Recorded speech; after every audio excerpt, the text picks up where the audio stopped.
Good morning. This is Crap Grandma Says, and today is Sunday, September 14th, 2025. As you can tell from my post this week, I've been thinking a lot about the notion of speech, free speech, and what makes speech problematic, and in particular, the nature of stochastic terrorism speech.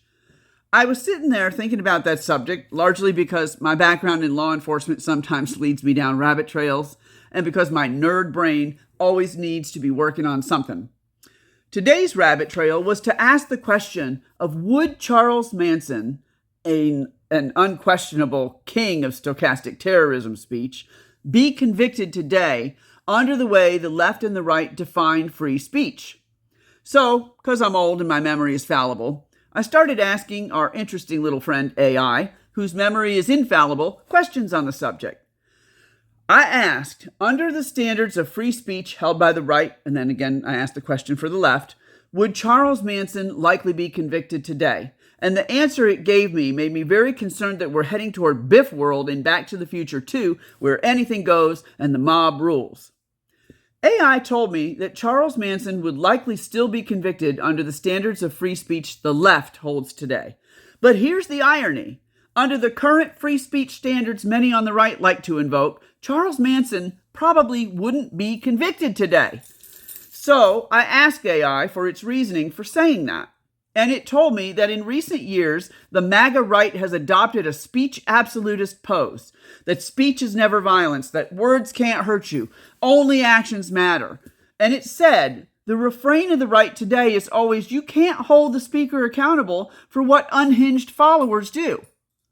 And that the right insists that statements like fight like hell, or that push replacement theory, that pesky little thing that said by people on the right that immigrants are replacing folks born here, or that some deaths are an acceptable price for the Second Amendment, are just opinions or political rhetoric. And then it applied it to what Manson did for comparison. Manson never personally killed anyone.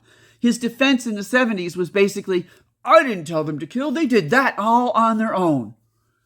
And AI said that under the right's current standard, their defense of Manson would sound exactly like their defense of Trump after January 6th.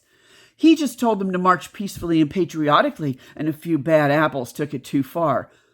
Has he looked at that footage? There was more than a few bad apples.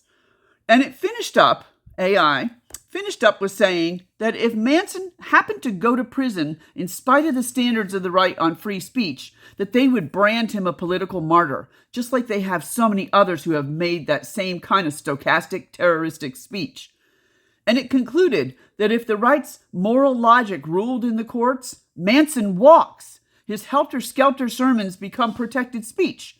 The murders, just tragic misunderstandings by overzealous fans. That's a really scary place to exist in. So there's that.